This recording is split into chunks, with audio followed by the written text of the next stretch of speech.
khair, kaifa halukum ya thalibul ilmi. Semoga selalu sehat dan hamasah belajarnya hari ini. Bil awali bismillahirrahmanirrahim.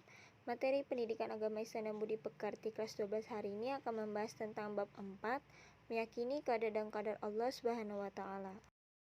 Ada 6 pembahasan pada bab ini. Yang pertama, makna iman kepada qada dan qadar.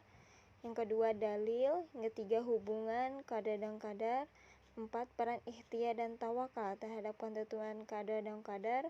Yang kelima, hikmah kesadaran beriman kepada qada dan qadar. Serta yang terakhir, perilaku yang mencerminkan kesadaran beriman kepada qada dan qadar Allah Subhanahu wa taala dalam kehidupan sehari-hari. Nah, pertemuan pertama ini kita akan membahas tentang makna iman kepada qada dan qadar Allah Subhanahu wa taala. Dengan tujuan semoga nantinya kalian dapat menganalisis makna iman tersebut. Iman kepada takdir dan ketentuan Allah bagi semua makhluknya termasuk bagian dari prinsip dasar agama Islam yang dibawa oleh Nabi Muhammad SAW. Keimanan seorang hamba tidak akan menjadi benar di sisi Allah kecuali setelah memahami dan meyakini masalah ini dengan benar.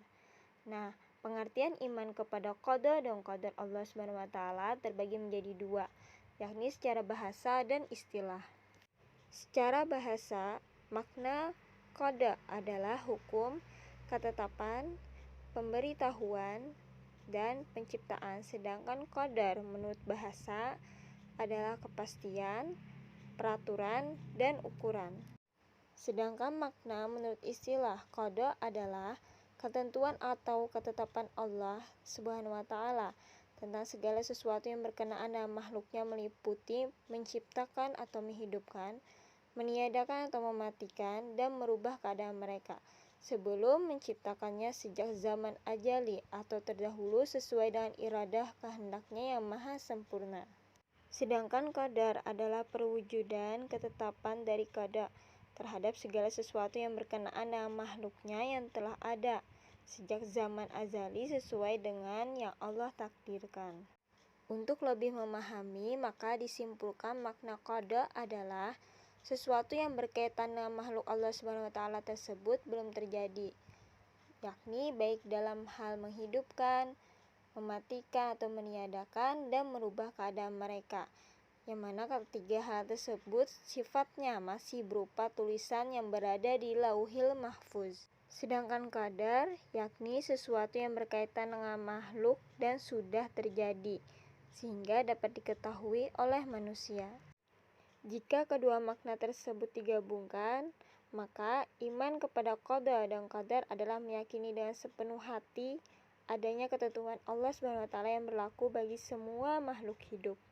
Beriman kepada qada dan qadar Allah SWT memiliki kedudukan sebagai rukun iman yang ke-6 setelah beriman kepada hari akhir atau kiamat.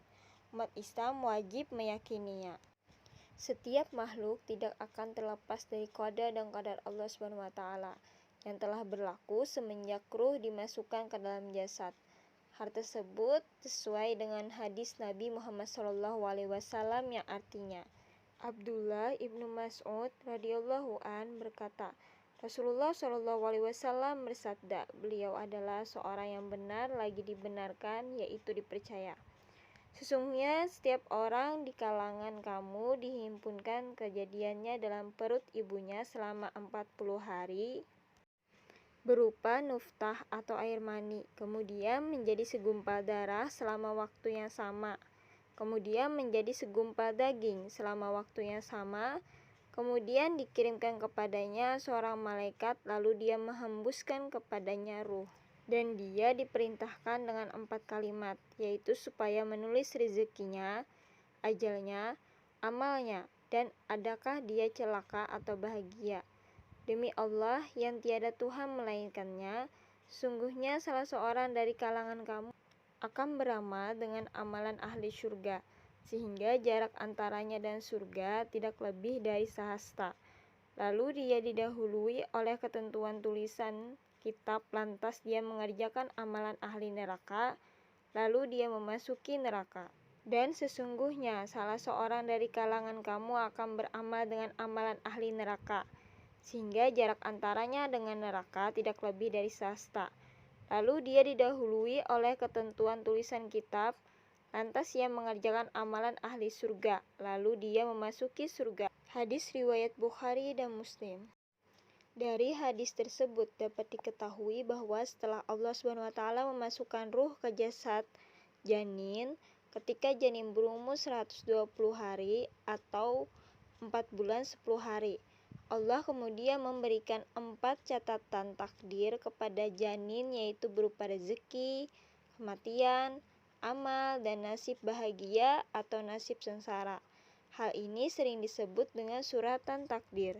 Menurut kalian, mungkinkah seorang hamba Allah dapat mengubah takdirnya? Kemukakan pendapat kalian. Sampai di sini dulu pembelajaran kita hari ini. Diakhiri, alhamdulillah. Semoga berkah dan bermanfaat. Assalamualaikum warahmatullahi wabarakatuh.